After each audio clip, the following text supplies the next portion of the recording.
Pemerintah merevisi Peraturan Pemerintahan Nomor 46 Tahun 2015 tentang Badan Penyelenggara Jaminan Sosial atau BPJS Ketenagakerjaan terkait pencairan dana jaminan hari tua.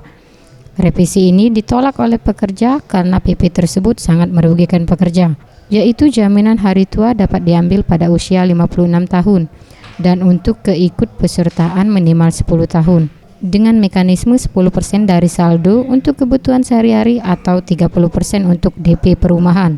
Melihat penolakan tenaga kerja ini, Presiden meminta revisi kembali PP tersebut.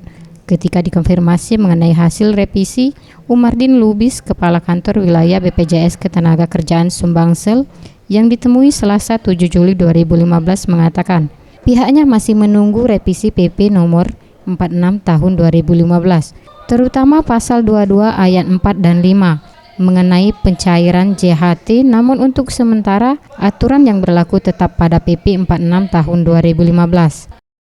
Sesuai dengan peraturan pemerintah nomor 46 tahun 2015 itu baru dapat diberikan setelah peserta itu berusia 56 tahun. Namanya juga jaminan hari tua. Berarti kan itu sebagai persiapan untuk masa pensiun pada saat pekerja itu tidak memiliki penghasilan lagi.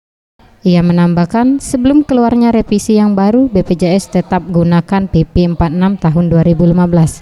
Izalisati, Gusti Putu Sumertayasa, Sriwijaya TV.